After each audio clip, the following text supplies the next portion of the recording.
I notice everything. I notice when someone feels left out. I notice when someone is bored. I notice when someone doesn't like me. I notice when someone's holding something back. I notice the tiniest change in someone's voice.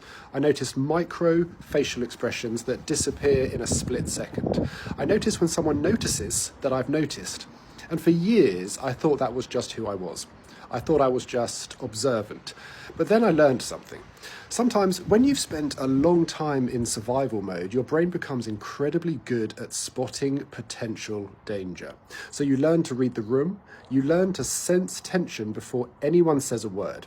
You pick up on tiny shifts that most people never see.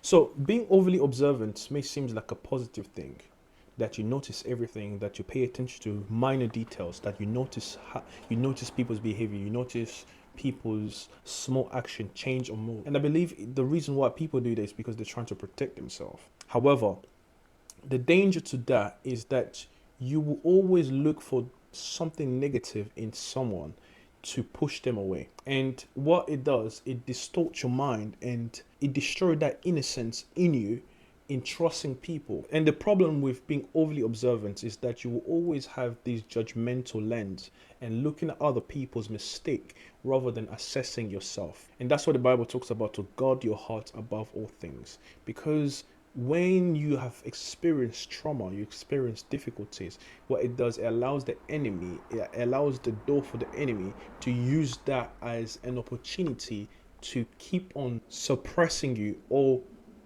lead you to become something that God did not intend it for you to be. That's why it's important to forgive and to forget. Someone who's overly observant is someone that the mind has been defiled. What do I mean? That the issues of life has put them to a frame, to a position that they cannot look at people and give them the benefit of the doubt. That's why you will always prejudge someone without them actually giving you any reason, and you will build these stories in your mind because you have built these fences and you have always you became this person that noticed small movements, small gestures, small because not everyone with a bad attitude or with a mood has something against you. Some people are just going through have a bad day, and then you internalizing it will only not just affect you but can also affect the relationships around you. So that's why it's very important that you guard your mind. The Bible says in the book of Titus 15, it says, unto the pure all things are pure, and it continues, it said, but unto them that are defiled and unbelieving is nothing pure, but even their mind and their conscience is defiled. So if your mind is full of impure things, impure thoughts, you will never take someone as they are. You will always predict negativity. You will always have this preconceived notion about someone that will destroy the relationships around you. The Bible says whatever is beautiful, whatever is of good report, and it says a few more things. It says think of it. That's why it's important to always think of others the way Jesus viewed them. Love does not condemn. Love gives the opportunity. Love trusts. Although there's an opportunity, there's a chance for you to be hurt. Yes, of course. But love takes risk. Do not fabricate stories and scenarios due to your past experience that can affect your future experience and your future relationships around you. Whatever is beautiful, whatever is worthy, whatever is lovely, whatever is of good report, think of it.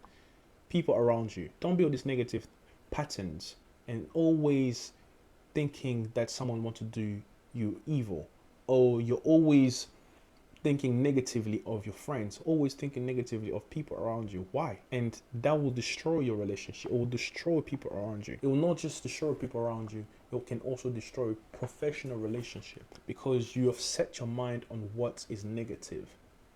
Yes, people can hurt you. Yes, of course. But always position your mind to what is positive, what is worthy of good report. That's what you should focus your mind on it. That's why love is very important. You need to love people and accept people's flaws, even though sometimes they can do against you. but you don't know what they've been through.